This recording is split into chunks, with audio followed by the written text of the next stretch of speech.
حسبنا اللہ ونعم الوکیل، حسبنا اللہ ونعم الوکیل۔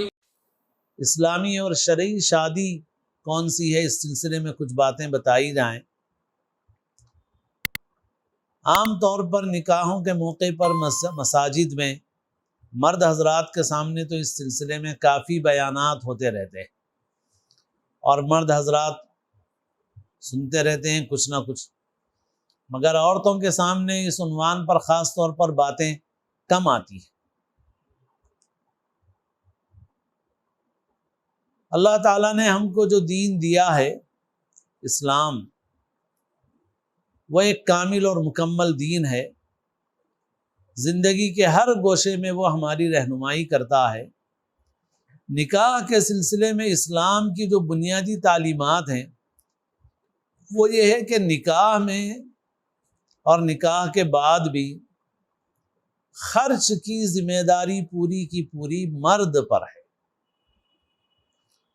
قرآن مجید میں اللہ نے فرمایا الرجال قوامون علی النساء بما فضل اللہ بعضهم علی بعض وبما انفقوا من اموالہم۔ مردوں کو اللہ نے ذمہ دار بنایا ہے۔ قوام کے معنی ذمہ دار کے ہوتے ہیں، بعض وقت حاکم کا ترجمہ کیا جاتا ہے، تو اس میں کچھ لوگوں کو اشکال بھی ہوتا ہے کہ بھائی مرد کیوں حاکم ہے؟ تو مرد کے حاکم ہونے کا مطلب یہ نہیں ہے کہ مرد جو ہے کوئی مطلق العنان حاکم ہے کہ جو چاہے حکم دے، ایسا نہیں ہے۔ بلکہ جیسے کسی آفس میں کوئی باس ہوتا ہے، کسی ادارے کے اندر کوئی صدر ہوتا ہے، ایسے ہی گھر کا جو ادارہ ہے اس ادارے کا اللہ نے ذمہ دار اور نگران مرد کو بنایا ہے۔ جیسے ادارے کا صدر وہ اصولوں کا پابند ہوتا ہے، ایسے ہی مرد بھی جو ہے وہ اللہ کے احکام کا پابند ہوتا ہے۔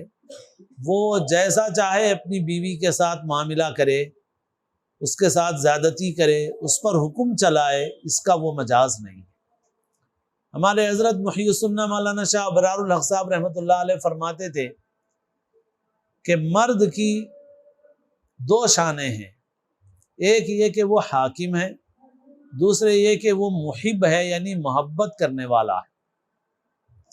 حاکم ہونے کا تقاضا تو یہ ہے کہ مرد اپنا حکم چلائے، اور محب ہونے کا تقاضا یہ ہے کہ عورت کی بات مان کر چلے، کیونکہ محب محبوب کی بات مانتا ہے، اپنی بات نہیں چلاتا، محبوب جو کہے وہ مانتا ہے۔ تو دونوں چیزیں کیسے جمع ہو سکتی ہیں؟ حاکم بھی ہے اور محب بھی ہے۔ حاکم ہونے کا تقاضا ہے اپنی بات چلانا ہے، اور محب ہونے کا تقاضا ہے کہ محبوب کی بات سننا ہے۔ تو حضرت فرماتے تھے جہاں اللہ کے احکام کا معاملہ ہو وہاں پر مرد کو حاکمانہ شان دکھانا ہے، اللہ کے احکام کو نافذ کرنے کے لیے۔ جیسے گھر والوں کو نماز کا پابند بنائے، گناہوں سے روکے، یہ کام ہے اس کا، یہاں حکومت دکھائے۔ باقی جو جائز چیزیں ہیں ان جائز چیزوں میں اس کی شان محب کی ہے کہ اس کو محبوب کے تابع ہو کے چلنا ہے کہ بھائی ٹھیک ہے، بیوی جو بولے ٹھیک ہے بھائی، جائز چیزوں میں نرم ہو جائے، اور جہاں اللہ کی نافرمانی والی کوئی بات آئے تو وہاں پر اس کو حاکم بننا چاہیے۔ تو بہرحال قوام پر درمیان میں نے یہ بات بھی بتا دی کہ مرد ذمہ دار ہے گھر کا، اور شوہر کی عظمت بھی ہے بہت جو احادیث میں ہے، وہ سب اسی لیے ہے تاکہ گھر کا جو ادارہ ہے، گھر کا جو نظام اور سسٹم ہے وہ صحیح طریقے سے چلے، اس کے بغیر سسٹم صحیح طریقے سے نہیں چل سکتا۔ باقی مرد بھی اللہ کے احکام کا پابند ہے اور عورت بھی اللہ کے احکام کی پابند ہے، مگر اللہ نے ایک درجے میں مرد کو فوقیت دی ہے۔ تو یہ فوقیت کیوں دی ہے اللہ نے؟ تو ایک وجہ تو اللہ نے یہ بتائی جو غیر اختیاری ہے، بما فضل اللہ بعضهم علی بعض، اللہ نے مرد کو فضیلت دی ہے۔ لیکن دوسری چیز اختیاری ہے، وہ ہے وَبِمَا أَنفَقُوا مِنْ أَمْوَالِهِمْ، مرد جو ہے وہ خرچ کرتا ہے اپنا مال عورت پر، گھر کے افراد پر۔ تو خرچ کرنے کی ذمہ داری اللہ نے کس پر رکھی ہے؟ مرد پر رکھی ہے۔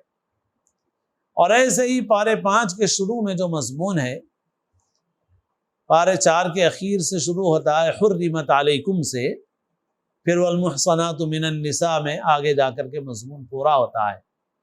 اس میں اللہ نے بتایا کہ دیکھو ان رشتوں میں تم نکاح نہیں کر سکتے، جائز نہیں ہے، اس کے علاوہ باقی رشتوں میں تم نکاح کر سکتے ہو، لیکن نکاح کیسے کرو گے؟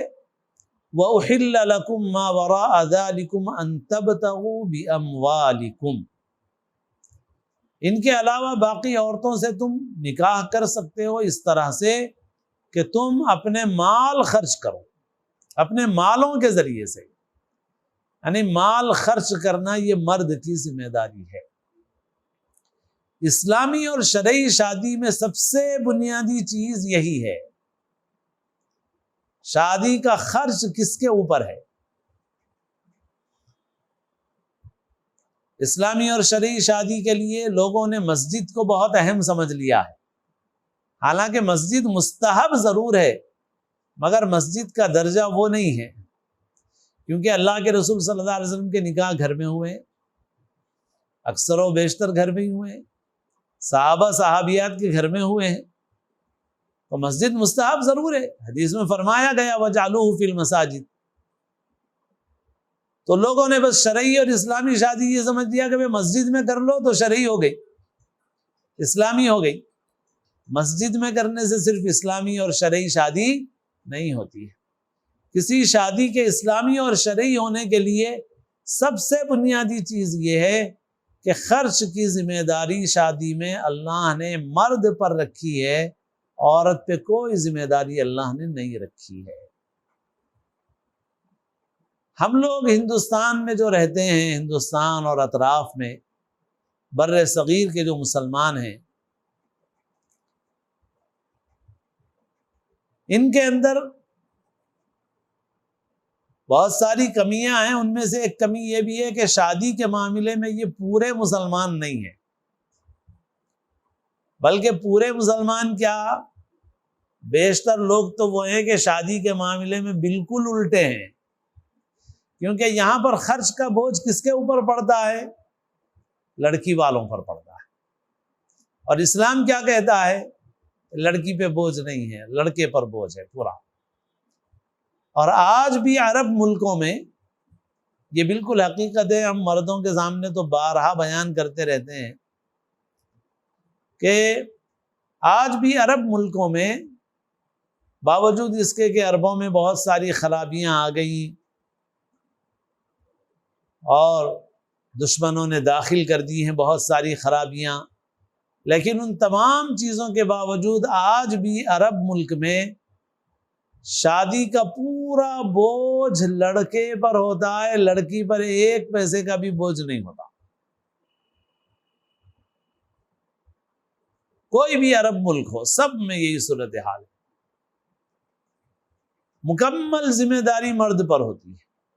یعنی ابھی بھی سعودیہ میں ایک ساتھی نے ابھی بیان کیا کہ بھائی آفس میں ان کے ساتھ کام کرنے والے رہتے ہیں، وہ لوگ شادی کے لیے لون لیتے ہیں، یعنی لڑکا لیتا ہے تو بینک سے آج کل قرض مل رہا ہے 3 لاکھ ریال لیتے ہیں اور شادی کرتے ہیں، مہر دیتے ہیں، اس میں گھر کا انتظام کرتے ہیں، ساری چیزیں کرتے ہیں، پھر شادی کرتے ہیں اور قرضہ پھیرتے ہیں۔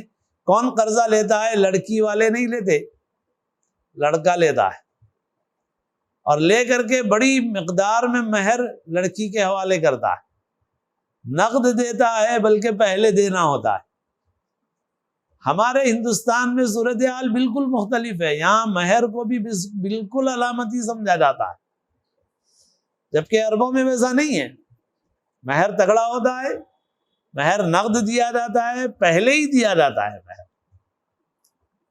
اب ہمارے پاس تو برائے نام لکھا لو، اور وہ بھی بسا اوقات زندگی بھر دینے کی نوبت نہیں آ رہی ہے، بلکہ الٹا ذہن ایسا بنا ہوا ہے کہ اگر کسی کو پہلے مہر دیا جائے تو بیوی ڈر جاتی ہے کہ بھائی پہلے مہر کیوں دیا جا رہا ہے۔ یہ بالکل اس بات کی علامت ہے، یہ سب باتیں، کہ ہم لوگ شادی کے معاملے میں صحیح معنوں میں مسلمان نہیں ہوئے۔ تو سب سے بنیادی چیز یہی ہے۔ الحمدللہ ایسے بیشتر نکاحوں میں حاضری ہو رہی ہے کہ جس کے اندر پلنگ بستر کا انتظام بھی لڑکے کرتے ہیں، کیونکہ ذمہ داری انہی کی ہے۔ سعودی عربیہ میں لوگ آج کل بہت رہتے ہیں، برسوں سے رہ رہے ہیں۔ میں عرض کرتا ہوں کہ بھائی آپ 20 برس سے سعودی عربیہ میں ہیں، آپ ایک لڑکی ایسی بتائیں جو آپ نے 20 برس میں دیکھی ہو جو اپنا پلنگ بستر لے کے شوہر کے گھر گئی ہو۔ ایک لڑکی بھی نہیں بتا سکتے، ایک لڑکی بھی نہیں۔ ہماری بہنیں سنیں اس کو خاص طور پہ، سعودی عربیہ میں جدہ، ریاض، دمام، سعودیہ پورا ہے، امارات ہے پورا، Dubai, Abu Dhabi, Oman, Muscat, یہ وہ، دوحہ قطر، کویت ہے، یمن ہے۔ آپ اس پورے عرب خطے میں آپ ایک لڑکی بھی ایسی نہیں بتا سکتے جو اپنا پلنگ بستر لے کے شوہر کے گھر جائے، ایک بھی نہیں بتا سکتے، ایک نہیں۔ تو معلوم ہوا کہ بھائی شادی کے معاملے میں تو ہم اپنے طریقے کے اوپر نہیں ہیں، ہم ابھی بھی غیروں کے طریقے پہ۔ اور پھر یہ طریقہ کیسے آیا ہم لوگوں میں؟ یہ آیا ہے ہمارے ہندو بھائیوں کے ذریعے سے اس ملک کے، کیونکہ ہندوؤں کے نزدیک مذہبی طور پر لڑکی کو باپ کو جو کچھ دینا ہے وہ شادی میں دے دیتا ہے، اور مرنے کے بعد نہیں ملتا، مرنے کے بعد لڑکوں کو مل جاتا ہے۔ البتہ شادی کے موقع پر جتنا دے سکتا ہے لڑکی کو باپ دے دیتا ہے، یہ ہندوؤں کا اصل طریقہ ہے مذہبی اعتبار سے۔ قانونی اعتبار سے اب کچھ عرصے پہلے قانون ایسے بنے ہیں کہ جس میں لڑکیوں کو بھی حصہ ملتا ہے، ورنہ پہلے قانون نہیں تھا ان کے پاس۔ اسی کا اثر ہمارے معاشرے پر بھی ہے کہ ہمارے گھروں میں بھی جب لڑکی کو شادی کے موقع پر دے دیا جاتا ہے تو بعد میں بھائی بہنوں کو حصہ دینے کے لیے تیار نہیں ہوتے، اس وجہ سے کہ شادی کے وقت بہت کچھ دے دیا گیا، لہٰذا اب باپ کے انتقال کے بعد ترکے میں سے نہیں دیا جائے گا۔ تو یہ سب پورا سسٹم کس سے آیا بھائی؟ یہ اسلام کا سسٹم نہیں ہے۔ اسلام میں یہ ہے کہ شادی کے موقع پر خرچ کی ذمہ داری پوری مرد کی ہے، باپ کے ترکے میں سے جیسا لڑکوں کو ملے گا ویسا ہی لڑکیوں کو بھی ملے گا، کوئی لڑکیوں کو محروم نہیں کر سکتا۔ لیکن جو طریقہ یہاں کے لوگوں کا تھا وہ ہم نے لے لیا کہ شادی کے موقع پر جہیز میں دے دیا جائے اور وصول کر لیا جائے، اور بعد میں میراث کے معاملے میں ٹال مٹول سے کام لیا جائے، بلکہ کوشش کی جاتی ہے کہ میراث میں بچیوں کو نہ دیا جائے۔ تو ہماری بہنیں اس میں کیا کردار ادا کر سکتی ہیں؟ یہ جو بات ہے اس کو آپ کو قبول کرنا ہے اپنے گھر کے اندر، کیونکہ گھروں کے بہت سے معاملات میں آپ کا بڑا مضبوط رول رہتا ہے، کردار رہتا ہے۔ مثلاً آپ یہ طے کر لیں کہ میں بھی، میرے پاس دعوت کے لیے دینے کے لیے آتے ہیں، تو لڑکی والے اگر میرے پاس آئیں تو میں لڑکی والوں سے زیادہ سوال نہیں کرتا، کیونکہ لڑکی والے تو مجبور ہیں، تو ان سے سوال کر کے کیا کہا پوچھا جائے، تو میں بولتا ہوں بھائی اللہ مبارک فرمائیں، بس اور کچھ نہیں۔ لڑکے والے آئیں اور دعوت دیں تو ہم لڑکے والوں سے پوچھتے ہیں کہ بھائی آپ شادی کیسی کر رہے ہیں، تفصیلات معلوم کرتے ہیں۔ تو اب آپ بھی اپنے گھر میں جو لڑکے ہیں، بھائی ہیں، اولاد ہے، ان کی شادی کا جب معاملہ آئے تو آپ یہ طے کر لیں کہ ہم مکمل اسلامی طریقے پر عمل کریں گے، لڑکی والوں سے نہیں لیں گے، ہم خود اس کا انتظام کریں گے، اور جہاں پر ہم لڑکی والے ہیں تو وہاں پر ہم مجبور ہیں، خاموش رہیں گے، دیکھیں گے سامنے لڑکے والے مضبوط ہیں تو ٹھیک ہے، ساتھ دیں گے ہم ان کا، اور اگر نہیں ہے تو پھر ہم دینے پہ مجبور ہوتے ہیں۔ مجبوری میں رشوت کا حکم یہی ہے کہ رشوت لینے والا ہر حال میں گناہگار ہے، اور مجبوری میں دینے والا گناہگار نہیں ہے۔ تو لہٰذا ہم یہ کردار ادا کریں کہ بھائی ہم یہ طے کریں کہ ہمارے گھر میں لڑکوں کی جو شادیاں ہوں گی تو ان شادیوں میں ہم انتظام کریں گے، لڑکی والوں سے وصول نہیں کریں گے۔ بعض وقت معاشی اعتبار سے زیادہ مضبوط نہیں ہوتے تو میں کچھ راستے بھی بتا دیتا ہوں تاکہ جو معاشی اعتبار سے کمزور ہیں ان کو بھی عمل کرنے کی راہ مل جائے، آسان ہو جائے۔ لڑکی سے تو پلنگ بستر وصول کیا جاتا ہے، اور لڑکے والے بھی کئی تولے سونا ڈالتے ہیں اور ہزاروں روپے کے کپڑے ڈالتے ہیں۔ تو اگر لڑکے والوں کے پاس زیادہ گنجائش نہیں ہے تو میں ان سے کہتا ہوں کہ بھائی آپ لڑکی والوں کو یہ بول دو کہ بھائی سونا ہم زیادہ نہیں ڈال رہے ہیں، مثلاً 5 تولے یا 3 تولے کے بجائے 1 تولہ ہی سونا دیں گے، ڈالیں گے، اور کپڑے بھی ہم زیادہ قیمتی نہیں لا رہے ہیں، بس 5 جوڑے لائیں گے ہم اور اوسط قسم کے لے آئیں گے۔ باقی وہ جو پیسہ آپ کا بچ رہا ہے آپ اس سے پلنگ بستر بنا لیجئے اپنا، تاکہ ایک عمل زندہ ہو۔ اور لڑکی والوں سے کہہ دیجئے کہ بھئی آپ اپنی بچی کو سونا زیور کپڑا جو دینا چاہیں دیں نہ دیں، ہمیں اس سے کوئی مطلب نہیں ہے، ہمارا اس سے کوئی تعلق نہیں۔ تو اس طرح سے اگر ہم ایک عملی کام کریں گے تو اس عملی کام سے معاشرے کا ماحول بدلے گا۔ اب رہ گیا یہ سوال کہ بہت سے لوگ یہ بولتے ہیں، سوچتے ہیں، رد عمل آتا ہے، ارے بھائی بچی ہے خوشی سے دے رہے ہیں سب، تو اس میں اتنی سختی کیا ہے جب خوشی سے دے رہے ہیں؟ تو بات یہ ہے کہ اصل میں جو مالدار لوگ ہیں وہ تو خوشی سے دیتے ہیں، جو اوسط درجے کے لوگ ہیں وہ خوشی سے نہیں دیتے، وہ مجبوری میں ہی دیتے ہیں۔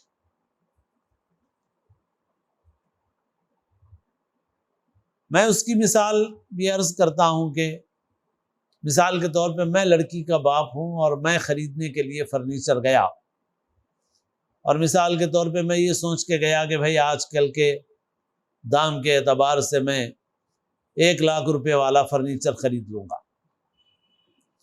لیکن میں جب خریدنے گیا تو میرے ساتھ میرے دوست رشتہ دار تھے، انہوں نے مجھ سے کہا کہ بھائی یہ 1 لاکھ کا دیے تو اب آج کل اچھا نہیں دکھتا، لہٰذا اب 1.5 لاکھ والا لے لو۔ تو میں نے کہا کہ بھائی میرے پاس تو اب پیسے ہیں نہیں، میری گنجائش ختم ہو گئی ہے، دوسرے سارے اخراجات ہیں، ان اخراجات میں یہ ایک خرچہ یہ بھی ہے، تو میں یہ تو نہیں برداشت کر سکتا، میں تو 1 لاکھ کا لوں گا۔ تو میرے ساتھ رہنے والے بولیں گے کہ دیکھو بھائی زندگی میں 1 مرتبہ دینا ہوتا ہے، بار بار دینا نہیں ہوتا، اور 1 مرتبہ کرکری ہو گئی تو زندگی بھر مسئلہ رہتا ہے، لہٰذا مزید کچھ قرض لے لو۔ تو میں قرض لینے کے لیے تیار ہو جاتا ہوں اور میں 1 لاکھ کے بجائے 1.5 لاکھ کا فرنیچر خرید لیتا ہوں۔ یہ فرنیچر خرید کے میں اپنی بیٹی کے ساتھ بھیج دوں تو ہمارے معاشرے کی جو صورتحال ہے وہ 1.5 لاکھ کا فرنیچر لے جانے کے بعد بھی سسرال میں میری بیٹی کی تعریف ہو کہ واقعی بہت اچھا فرنیچر لے کے آئیں، ایسا کرنے والے شاید 1-2% ہوں گے، باقی 99% وہ ہیں جو وہ 1.5 لاکھ کا فرنیچر دیکھ کے بھی یہ بولیں گے کہ ہم کو تو توقع تھی کہ 3 لاکھ والا دیں گے، یہ تو 1.5 لاکھ والا دے دیے، اگر نہیں دینا تھا تو بتا دیتے تو ہم اور اس سے اچھا لے لیتے تھے۔ یعنی اس کی وہ تعریف سننے کو نہیں ملے گی بلکہ اکثر و بیشتر طعنے سننے کو ملیں گے اس کو۔ یہ ہمارے معاشرے کی حقیقی صورتحال ہے۔ آپ کیسے بول سکتے ہیں کہ یہ خوشی سے ہے؟ ایک تو یہ کہ میں 1 لاکھ سے زیادہ کا لے نہیں سکتا تھا اور میں مجبور ہو کے 1.5 لاکھ کا لے رہا ہوں قرض لے کر کے، اور وہ 1.5 لاکھ کا دینے کے بعد بھی میری بیٹی کی سسرال میں کوئی تعریف ہو یہ ضروری نہیں ہے، بلکہ اکثر و بیشتر اس کے بعد بھی تنقید ہونے والی ہے کہ صاحب یہ تو ہمارے معیار کا لے کے نہیں آئے ہیں، تو ہم اس کو خوشی کا کیسے کہہ سکتے ہیں؟ یہ محض دھوکہ دینے کی بات ہے۔ اور سیدھی سیدھی بات ہے کہ بھائی جو اپنی ضرورت کی چیز ہے وہ خود لو۔ میں تو مردوں سے یہ بھی کہتا ہوں کہ بھائی بیوی کے بستر پہ آرام کر رہے ہو یا اپنے بستر پہ؟ مر گئے تو کس کے بستر پہ مرو گے؟ اپنے پلنگ بستر پہ مرو گے یا بیوی کے پلنگ بستر پہ مرو گے؟ تو بھائی مرد کی غیرت کا بھی تقاضا یہ ہے کہ اس کا انتظام مرد کرے۔ اب مخاطبین تو اس وقت عورتیں ہیں تو اب وہ ساتھ دیں اس معاملے میں اپنے گھر کے مردوں کا، بلکہ ان کو بھی ترغیب دیں اور صحیح چیز زندہ کریں۔ مثلاً اپنے بھائی سے کہیں کہ بھائی تم کو خود بنانا ہے، تم کو لینا نہیں ہے۔ مائیں اپنی اولاد سے کہیں کہ بھائی تم کو خود بنانا ہے، تم کو لڑکی والوں سے نہیں لینا ہے۔ اگر ہماری عورتیں اس طرح سے کہنے لگیں گی تو پھر تو پوچھئے مت، اتنا زبردست انقلاب ہمارے معاشرے میں آئے گا کہ کچھ پوچھئے مت۔ اور ہماری بہنوں کو غور کرنا چاہیے۔ آپ سب یہ کہتے ہیں کہ یہ جہیز عورتوں پر بڑا ظلم ہے، آپ یہ بتائیے کہ اس جہیز کے اندر جو کیڑے نکالتے ہیں یہ مرد زیادہ نکالتے ہیں یا عورتیں نکالتی ہیں؟ آپ ایک طرف یہ کہتی ہیں کہ یہ جہیز ظلم ہے، لیکن جہیز کے اندر کیڑے نکالنے کا کام مرد کرتے ہیں یا عورتیں کرتی ہیں؟ تانے دینے کا کام مرد کرتے ہیں یا عورتیں کرتی ہیں زیادہ؟ مطالبے کرنے کا کام بھی بعض اوقات بلکہ کئی مرتبہ ایسا ہوتا ہے کہ مرد مطالبے کرنا نہیں چاہتے، اور بلکہ مرد بول دیتے ہیں بعض اوقات اعلیٰ درجے پہ عمل نہیں کرے تو کم سے کم درجے میں اتنا بول دیتے ہیں بھائی کوئی مطالبہ نہیں ہے، بھائی آپ جو چاہیں دے دو۔ لیکن ادھر مرد یہ بول دیتے، ادھر پیچھے سے عورتیں مطالبات پہنچا دیتی ہیں۔ بعض عورتیں بہت ہوشیاری کے ساتھ مطالبات پہنچا دیتی ہیں۔